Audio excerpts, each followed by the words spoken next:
mucho menor. Sin embargo, al incrementarse la corriente en la armadura, ¿sí? Esto hace que también la fuerza magnetomotriz del devanado que está en serie se incremente, y un incremento en el campo magnético en serie pues hace que también la tensión inducida aumente. Entonces hay este fenómeno uno que hace que a medida que la carga aumenta haya más caída de tensión. Por otro lado, debido al campo magnético en serie, pues hace que también la tensión inducida crezca, y con esto se compense. Entonces, ahora depende de cuántas vueltas se van a tener en el devanado en serie para que veamos el comportamiento de este generador en cuestiones terminales. ¿Qué pasa cuando se le aumenta más carga? Porque les comentaba el día de ayer, con menos vueltas y con una pequeña corriente, si está en serie, pues obviamente la fuerza magnetomotriz va a ser más grande, ¿sí? Entonces, bajo esta circunstancia de que podemos tener diferentes generadores con ese mismo generador.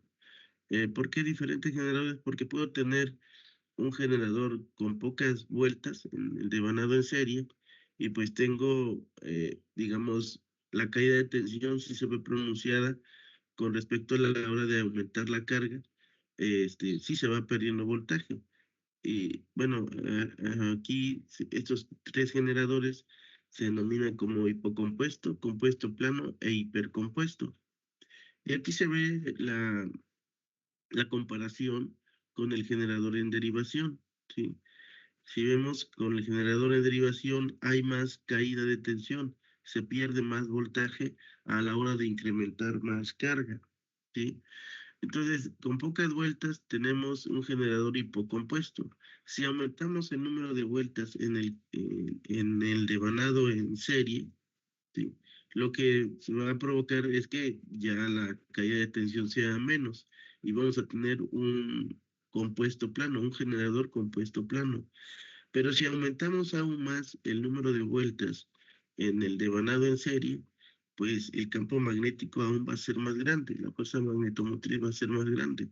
Y ahora tengo un generador hipercompuesto, que aquí, si se dan cuenta, a medida que incrementemos carga, ya no va a haber tanta pérdida de voltaje, ¿sí? Entonces, si hay procesos donde se requiere que la tensión se mantenga constante, este equipo, este generador, pues va a realizar un buen trabajo. Porque a medida que incrementemos más carga, la tensión no va a ser, su caída no va a ser tan brusca, ¿sí? Y entonces, podemos, les decía, mantener esa tensión ante diferentes cargas que se tienen. Y esto también se puede tener, digamos, este mismo concepto si colocamos una resistencia en paralelo con el devanado de campo en serie. ¿En qué va a afectar? Pues a medida que se varíe esta resistencia, ¿sí? Va a variar la corriente que va a pasar a través del devanado de campo en serie. Si esta resistencia de desviación es muy grande, pues la corriente se va a ir a través del devanado en serie. Pero si disminuimos su valor, ahora la corriente se va a ir un poco más a través de esta resistencia. Y si seguimos disminuyendo, pues ya prácticamente toda la corriente se va a ir a través de esta resistencia. Y esto es con el fin de que tengamos esos tres generadores: el hipocompuesto, el compuesto plano y el hipercompuesto, ¿sí? Considerando que vamos a tener esta resistencia en paralelo para ir variando la corriente que va a circular a través de este campo en serie, ¿sí? Por otro lado, pues platicamos el día de ayer que pues vamos a tener diferentes conexiones. Uno, voy a tener un generador compuesto acumulativo en conexión, en derivación larga, o compuesto acumulativo en derivación corta. Y esto depende de cómo se conecte el devanado de campo en paralelo. si se conecta directamente a las terminales de las cargas o si se conecta en las terminales del inducido, como es el caso aquí. Este es el generador, bueno, el circuito equivalente del generador compuesto acumulativo en derivación corta. Y aquí tenemos el compuesto acumulativo, pero en derivación larga, ¿sí? Pero ya incorporando esta resistencia, pues tenemos los diferentes generadores, ¿sí? Y nuevamente, ¿cómo vamos a controlar esa tensión que no disminuya? Pues ya nuevamente tenemos, ya sea controlando la velocidad de rotación o con la corriente de campo. Sin embargo, hablábamos que con la velocidad pues no es tan factible realizar eso por el intervalo que se tiene de variar la velocidad. No hay mucho, digamos, campo para variar mucho la velocidad, por lo que se recurre ahora a variar mejor la resistencia de campo, ¿sí? Variando esta resistencia, ya sabemos que si disminuye su valor, aumenta la corriente de campo, pero si aumenta su valor esta resistencia, disminuye su corriente de campo. Eso lleva a que la fuerza magnetomotriz total pues sea menor y obviamente la tensión en terminales sea menor, ¿sí? Pero si disminuye el valor de esa resistencia, pues la fuerza magnetomotriz va a ser más grande y por lo tanto la tensión inducida EA tiende a crecer también, ¿sí? Esas serían las características terminales de ese generador compuesto acumulativo. Por otro lado, tenemos el generador compuesto diferencial. A diferencia del generador compuesto acumulativo, aquí los campos magnéticos se van a restar. Es decir, el evanado de campo en serie se le va a restar el evanado de campo en paralelo se le va a restar el evanado de campo en serie. Ya no se van a sumar.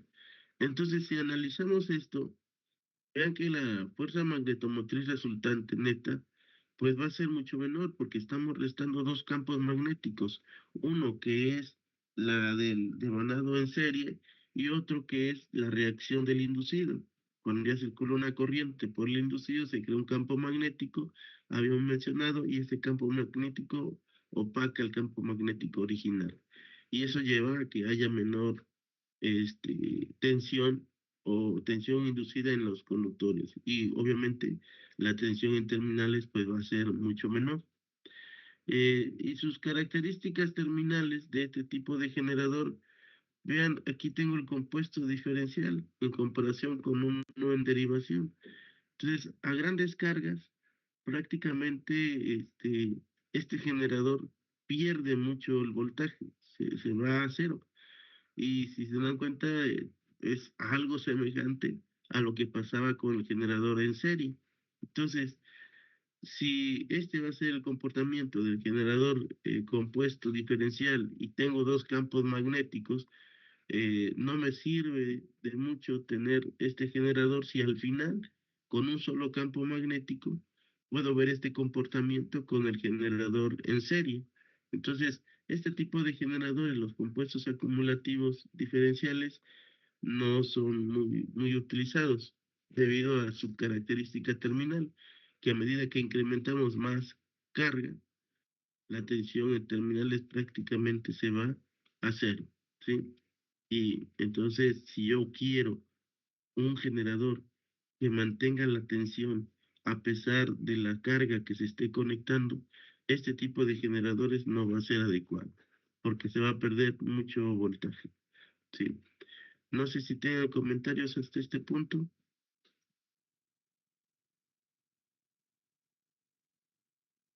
Y aquí pues prácticamente termina esta parte teórica. Perdón, vamos a irnos ya con algunos ejercicios. Pero vamos a iniciar, como veníamos, con el generador con excitación independiente. No sé si estén de acuerdo. ¿No tienen alguna duda o comentario sobre esto?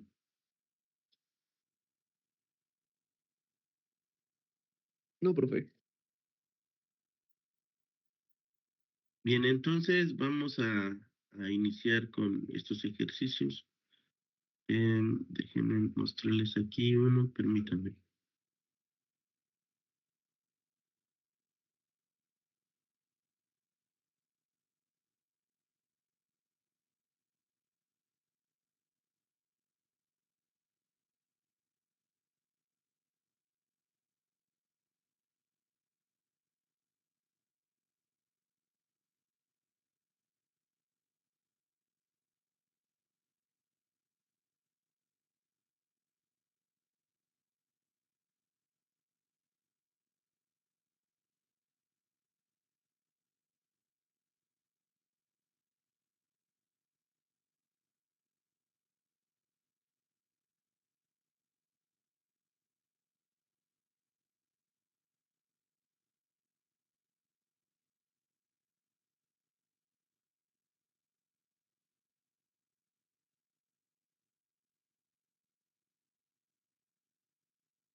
Pero no sé si ahí ya ven el ejercicio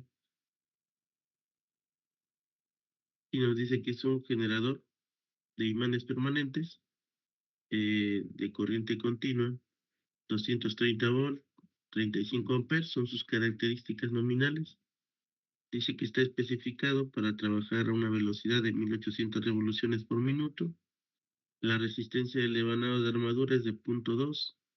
La pérdida por rotación es del 10% de la potencia desarrollada. Y el generador dice, bueno, a plena carga. Cuando haga mención esto de que a plena carga, significa que está trabajando a toda su capacidad nominal el generador. Y bajo estas circunstancias hace mención que las pérdidas rotacionales son del 10% de esa potencia desarrollada. Ahorita vamos a ver esos conceptos. Y nos pide determinar, bueno, aquí nos aclara también, dice que si el generador opera en la zona lineal, nos pide determinar la tensión sin carga, la regulación de tensión y el par aplicado y la eficiencia del generador. ¿Sí? Bien, no sé si tengan algún comentario hasta aquí, ya sea que lo escriban o le tomen captura para irnos a resolverlo.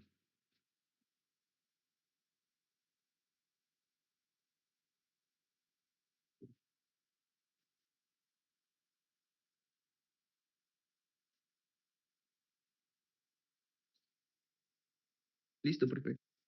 Ok, bien, entonces, pues, permítame nada más, les voy a mostrar la pizarra y vamos a ver antes algunos conceptos sobre la eficiencia y demás. Permítame.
Disculpen, ¿sí pueden ver la pizarra o aún no lo ven? No, profe. Sí, permítanme.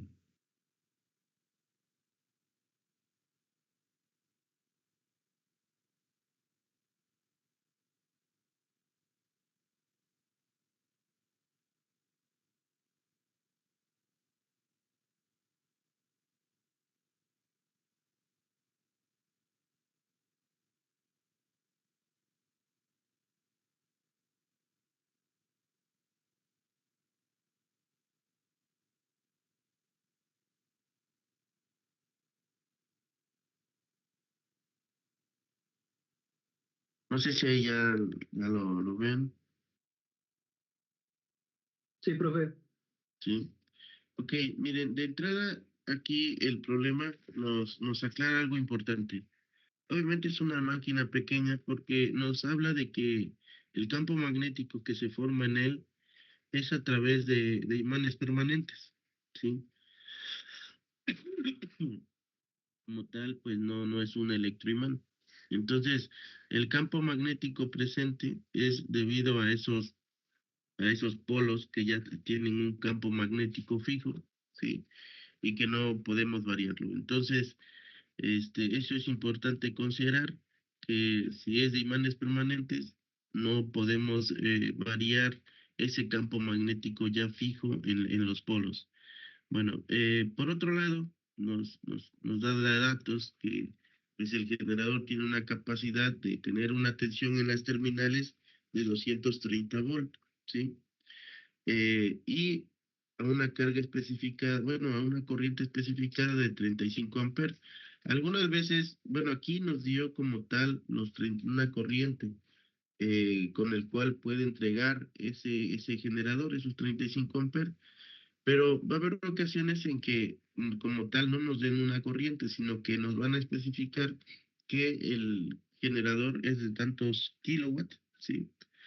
Y pues esa es su capacidad de entregar esa potencia, ¿sí? Que al final en este caso pues nos está dando en amperes y esa es su capacidad nominal. Él puede entregar esos 35 amperes, ¿sí?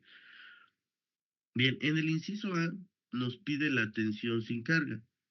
Eh, si recordamos, si no mal recuerdo, al inicio de esta unidad veíamos, bueno, esta parte, tengo estos apuntes, creo que sí fue con ustedes que vi sobre la tensión sin carga, ¿sí? Espero no estar mal. Veíamos estas notas de que la tensión EA, pues prácticamente es la tensión sin carga.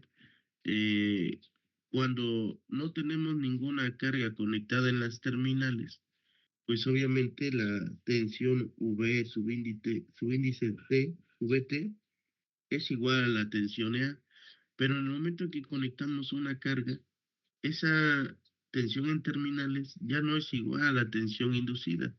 ¿Por qué? Porque va a haber una caída de tensión debido a la resistencia del inducido. Y debido a esa resistencia se pierde voltaje y la tensión en terminales ya no va a ser la misma. Por lo que si requerimos que la tensión en terminales, en este caso 230 volts, se mantenga, pues necesitamos ver cuánto es la tensión que se necesita generar para poder, no, para poder tener esa tensión de 230 volts, ¿sí? Entonces, miren, el circuito equivalente para este generador, pues prácticamente no tenemos ahí, le decía, un electroimán. Entonces voy a tener solamente la resistencia y la tensión inducida. Pero esta tensión inducida pues se obtiene debido al campo magnético que tenemos en los polos, ¿sí? Entonces voy a tener una EA y una RA, ¿sí? Y obviamente aquí tengo las terminales positiva y negativa del generador. Y aquí es donde vamos a conectar esta carga, que si vemos el texto, nos dice ahí que la carga que se está conectando es la carga especificada. Y la única carga especificada que tenemos ahí son esos 35 amperes. Entonces significa que aquí vamos a tener esos 35 amperes. Y la tensión en terminales, pues van a ser los 230 volts, porque ahí también nos está especificando en el inciso A, ¿sí? En el inciso A nos pide determinar la tensión sin carga. Y prácticamente EA, perdón, es la tensión sin carga, ¿sí? Entonces, ¿cuánto necesitamos generar para no variar esos 230 volts en las terminales de la máquina? ¿Sí? Eh, bueno, en este caso no hay tanto problema, ¿sí? Analizando este circuito, el inciso A solamente me pide esa tensión sin carga, ¿sí? Pero me da datos de que esta resistencia tiene un valor de 0.2 ohms, ¿sí?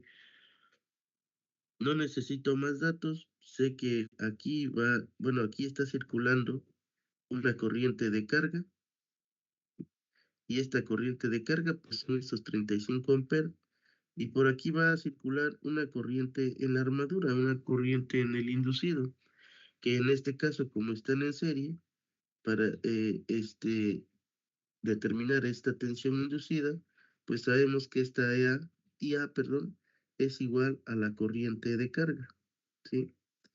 Bajo esta consideración y aplicando la ley de tensiones de Kirchhoff, decimos que la tensión inducida, ¿sí? O en otras palabras, bueno, la tensión inducida es igual a la tensión en terminales más la caída de tensión por efecto de la resistencia. En realidad, esto es un voltaje, ¿sí? Un voltaje que yo puedo nombrar como VA. Entonces, la ley de tensiones de Kirchhoff me dice que la suma de voltajes en un circuito cerrado, pues es igual a cero, ¿sí? Bueno, en este caso, despejando esa EA, pues ya resulta que es igual a VT más VA, pero esa VA es igual a la IA por la RA, que es la corriente en la armadura por la resistencia en la armadura, ¿sí? Y de esta manera, pues tenemos establecida esta ecuación. Entonces, lo que se hace solamente ya es sustituir los valores. Decimos que EA pues va a ser igual a la VT, que en este caso son 230 volts, más la caída de tensión. La corriente ya no los están dando de forma directa. La caída de tensión por efecto de la resistencia.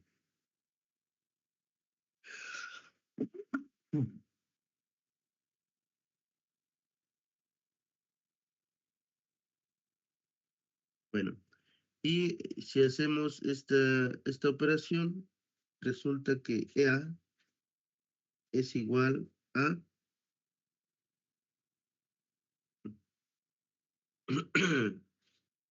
¿cuánto resulta? 2, 237. es correcto, 237 volts, ¿sí? Vean que si nosotros queremos, ya hemos analizado el comportamiento, bueno, digamos que es un generador que, su excitación es independiente y que quedó imantado ahí, los polos quedaron con un campo magnético, y este campo magnético lo que provoca es una tensión inducida de 230 volts sin carga. Pero en el momento que conectemos la carga, esos 230 volts ya no van a ser los mismos en las terminales. Pero aquí lo que estamos haciendo es considerar que vamos a tener esa misma tensión en esas terminales. Por lo tanto, necesitamos ver cuánto es lo que se va a generar para mantener esa tensión en terminales. Y necesitamos generar 237 volts para que en las terminales se tengan esos 230 volts ya con una carga, ¿sí? Bien, es decir, entonces necesitamos incrementar el campo magnético, ¿no? Y eso, pues, si fuera un electroman, podríamos hacerlo variando la resistencia, ¿no? Pero bueno, en esta ocasión, pues nada más vamos a indicar que necesitamos esos 237 volts para obtener 230 volts en las terminales ya con una carga. El siguiente inciso, ¿sí? En el siguiente inciso nos pide la regulación de tensión. Y la regulación de tensión es igual a un voltaje sin carga menos un voltaje a plena carga entre un voltaje a plena carga. Esto por el 100% para obtenerlo en porcentaje y no por unidad. Si es que queremos tenerlo por unidad, no lo multiplicamos por 100, ¿sí? Pero si requerimos que sea en porcentaje, pues tenemos que multiplicarlo por 100. ¿Sí? Entonces, esta fórmula podemos reinscribirla si consideramos que la tensión sin carga, pues SA, y la tensión a plena carga es la tensión que tengo en las terminales. Entonces, prácticamente quedaría de esta manera, ¿sí? Y nuevamente, solo hacemos la sustitución y decimos que son 237 volt menos 230 volt entre 230 volt y esto por el 100%. ¿Cuánto da esa regulación de tensión? 3.04%. Gracias. 3.04%. Ese es el porcentaje, digamos, que tenemos que variar a la resistencia de campo para que nos dé esa tensión inducida de 237 volts. ¿Sí? Bien, hasta aquí no sé si tengan alguna duda o algún comentario, compañeros. ¿Podría regresar a lo que hizo en el inciso A, por favor? Sí, de aquí.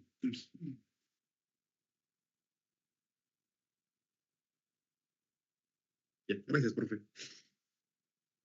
Ok, entonces, estos son los dos primeros incisos. El siguiente inciso es un poco más complicado, ¿sí? Porque nos pide ahí determinar, digo, no complicado, simplemente que hay que hacer más operaciones, ¿no? Nos pide determinar el par aplicado, ¿sí? Es decir, eh, bueno, pueden encontrarlo como el par aplicado o también como el par suministrado. Este es para el inciso C, ¿sí? Pero para esto hay que hablar sobre los conceptos de eficiencia del generador, ¿sí? Y en este caso, en el generador, ¿sí? Vamos a tener una potencia de entrada y una potencia de salida.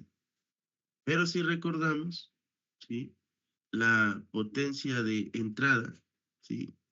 Es una potencia de entrada mecánica, ¿sí?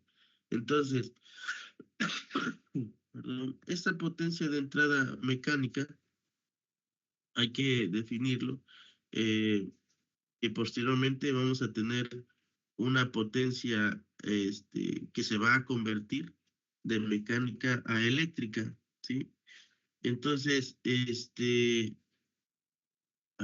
permítanme, compañeros.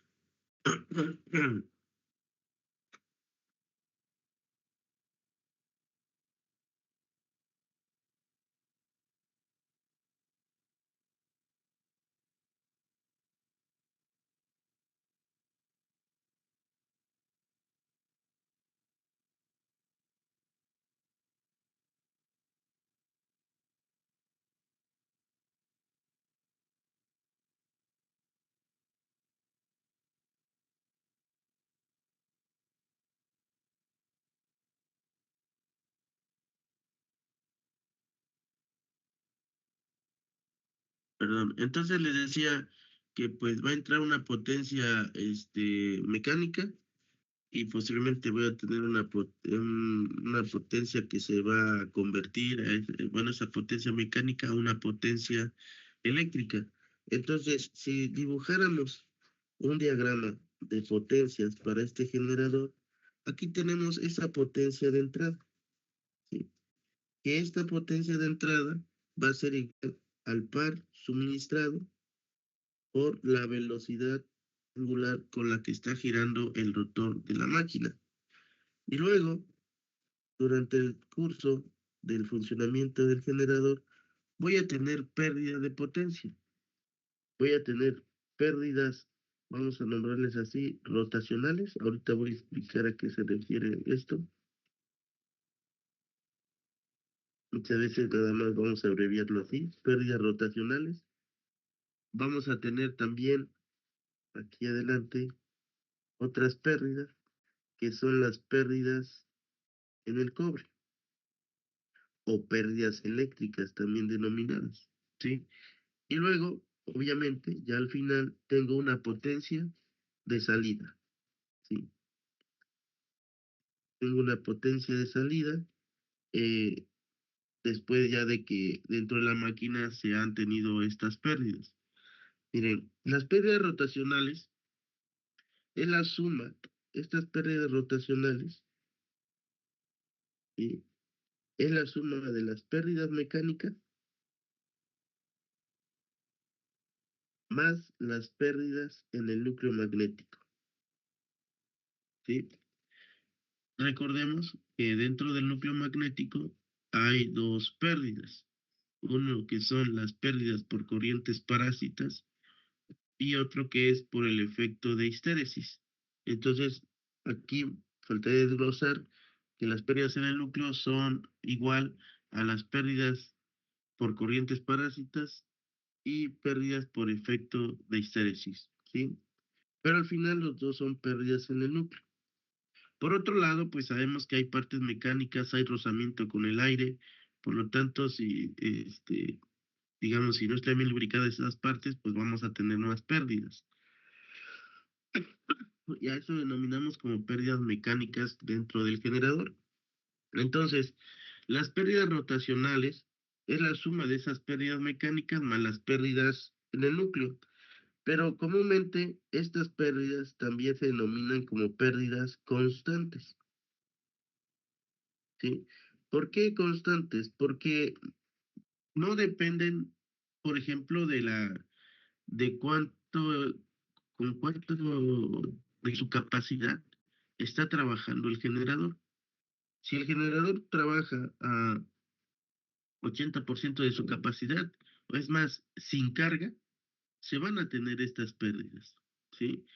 ¿Por qué? Porque eso es por efecto de dentro del núcleo magnético y por el efecto de histéresis y por otro lado por el rozamiento del aire, pues esas pérdidas siempre se van a mantener. Y no importa que el generador no tenga carga, esté trabajando sin carga, en vacío, o esté trabajando a todo lo que da, a todo lo que puede dar, que es el caso que estamos analizando. El generador está trabajando a toda su capacidad de entregar los 35 amperes, ¿sí? Y estas pérdidas se van a mantener, ¿sí? Entonces, estas pérdidas rotacionales, que son la suma de las pérdidas mecánicas más las pérdidas en el núcleo, es igual a, también se denomina como pérdidas constantes. Y estas pérdidas se pueden determinar con la prueba en vacío al generador.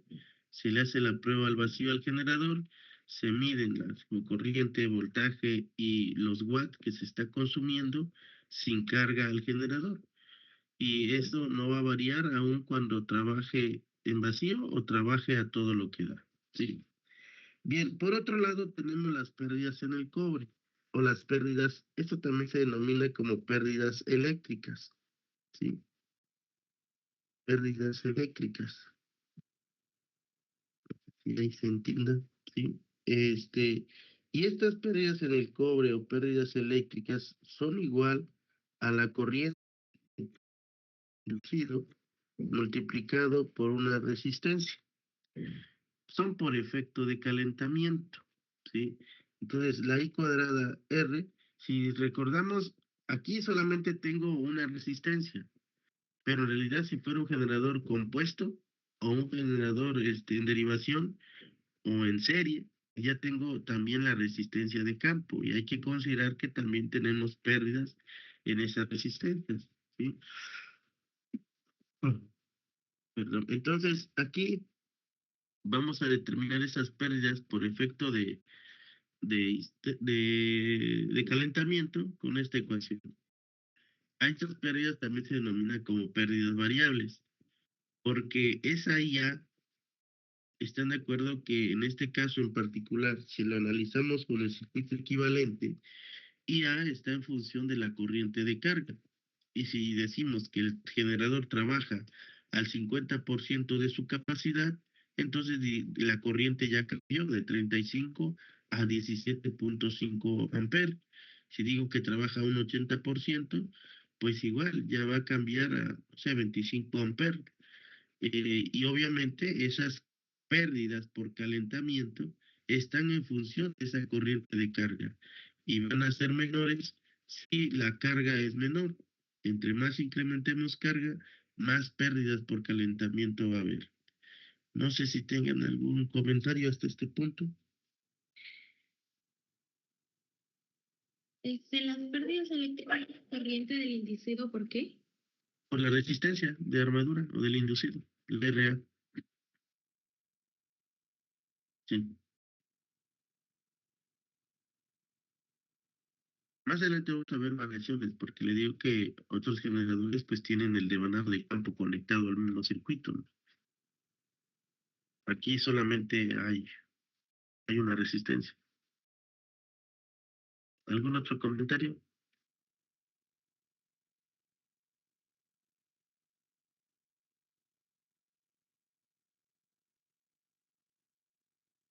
Nada. Bueno, les decía hace un momento que dentro de la máquina, aquí va a haber una potencia convertida. Comúnmente también se denomina como potencia desarrollada, que es donde se hace el cambio de mecánica a eléctrica. Y esta potencia convertida o potencia desarrollada es igual a la tensión inducida por la corriente inducida o de armadura. También es igual al par desarrollado por la velocidad angular a la que gira el rotor. Y eso lo voy a tener aquí en medio, digamos, de la máquina, ¿sí? En ese proceso de conversión. Bien, comentarios, compañeros. Ahora, ¿por qué menciono esto? Porque si regresan al texto del problema, dice que las pérdidas rotacionales, ¿sí? O sea, estas pérdidas que tenemos escritas aquí, son el 10% de la potencia desarrollada, que es la potencia que tenemos aquí. El 10% de esa potencia desarrollada, eso me representa las pérdidas rotacionales. Pero vean también algo particular, que esta potencia desarrollada es igual a la potencia de salida más las pérdidas en el cobre, ¿sí? Aquí potencia de salida y tengo aquí pérdidas en el cobre, ¿sí? Entonces la potencia desarrollada que tengo aquí, pues es la suma de esas dos, a la potencia de salida más las pérdidas en el cobre. Y el 10% de esas pérdidas, de esa potencia, perdón, me representa las pérdidas rotacionales. ¿Dudas, comentarios hasta este punto? Miren, por la hora aquí nos vamos a quedar y mañana retomamos aquí en este punto para seguir analizando el ejercicio, encontrar este par suministrado y por último encontrar la eficiencia del generador. ¿Algún comentario, reclamo, punto de confianza? No, profe. ¿Verdad? Bueno, entonces aquí nos quedamos y mañana retomamos en este punto. Que tengan buen día, compañeros y compañeras. Igualmente, profe, gracias.